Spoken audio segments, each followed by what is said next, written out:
Infantry Weapons Postcards 37, the Tabuk and other Kalashnikovs of Iraq. Iraq first started using Kalashnikov rifles in the late 50s, with widespread adoption happening in the 1960s. It accelerated after Saddam Hussein took power in the late 70s, and during the Iran-Iraq War. Today, we are going to explore AK rifles of Iraq. Both the domestically produced Tabuk series, as well as imported AKs that have known Iraqi Army provenance.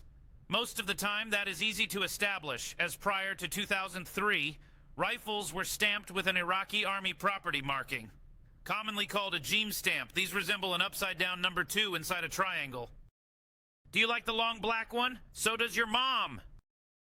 Iraq was first gifted AKs from the Soviet Union in the 1960s. Like other Soviet aid recipients, these would be refurbished 1950s AKs. Later, they would purchase new rifles. Romania was another major supplier. These rifles seemed to lack the Jeem stamp. The Iraqi contract rifles from the 80s were export rifles with SAR selector markings. Similar rifles were sold to the Libyans, some of which ended up with the IRA. Bulgaria supplied AK47 and AKS47 rifles. This example from 1975 has the trademark salmon-colored plastic furniture. East Germany was another major supplier. Here is a MP-IKMS-72. Iraq seemed to buy so many during this period, the East German army didn't get many. Communist China, a major AK supplier during that era, sold to Iraq as well. Most were Type 56 stamped, with fixed buttstock and folding bayonet.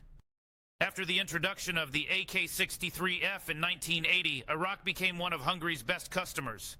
Note the badass Arabic rack number and barely visible Jeem stamp. Many would continue to be used after the invasion in the new Iraqi army. In the early 1980s, Iraq set up their own factory with the help of Zastava in Yugoslavia. The rifles and folding stock rifles are straightforward copies of the original Zastava product. Generally, the earlier rifles were better quality than the later rifles, especially after 1991 when Iraq had various embargoes to deal with. Thank you to Frankie Anamico for the use of these photos. He is supposed to bring out a new edition of his AK book, The Grim Reaper, soon. 1985 rifle. Great year. Back to the Future came out.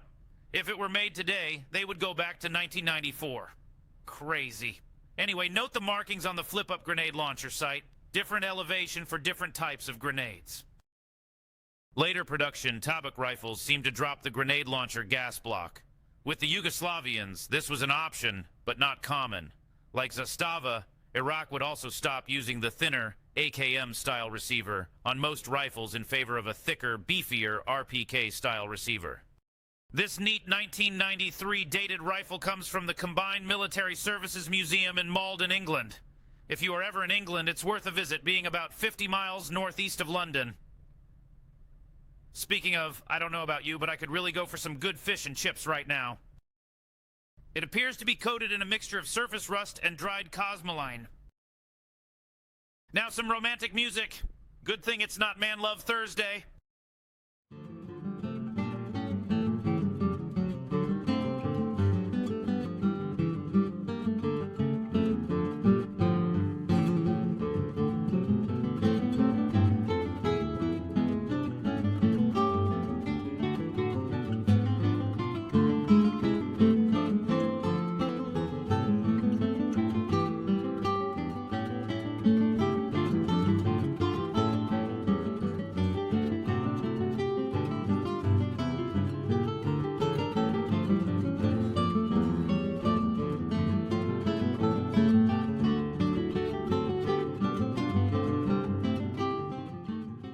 This sectional trainer is only cutaway on one side. One of the more interesting Iraqi variations is a long-barreled version with spike bayonet, obviously inspired by the Chinese Type 56. Note how close the serial numbers are for two rifles made 3 years apart, and you thought your AK builder had a long lead time.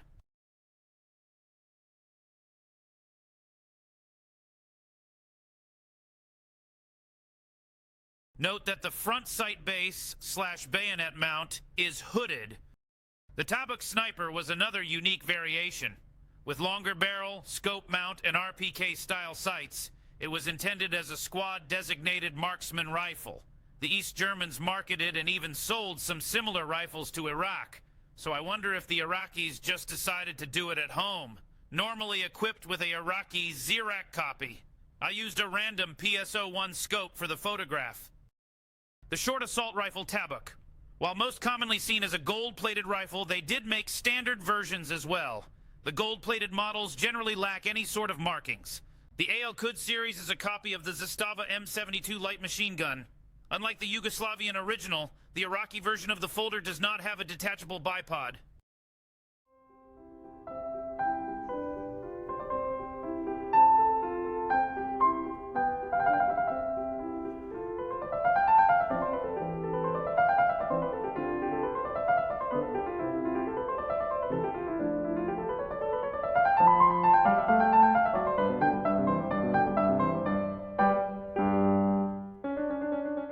Finally, we have the Tabuk-related pages from the Iraqi Defense Industry Catalog.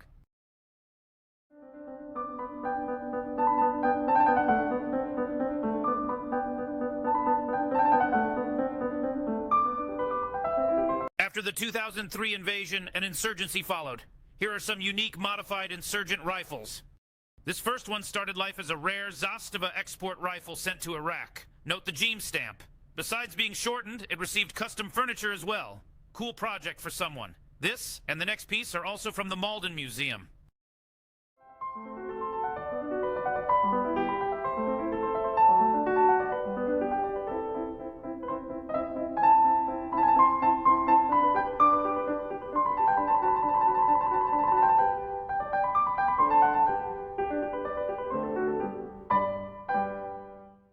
The second piece was a Chinese Type 56 stamped. It was converted into a shorter pistol style.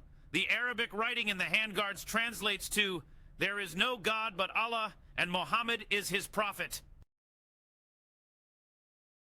Chinese Type 56 stamped that was cut down. European pattern folding stock, pistol grip, and cut down handguards added. Also note the engraving of a deer and a flower.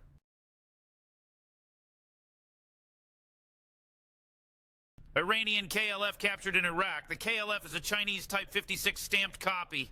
During the U.S. occupation, the United States started to train and equip the new Iraqi army. They purchased hundreds of thousands of AKs for the new army. The vast majority were from Bulgaria, with some rifles from Romania and elsewhere in Eastern Europe. Both new production as well as new old stock rifles from other sources. Some Soviet AKM rifles from third countries as well.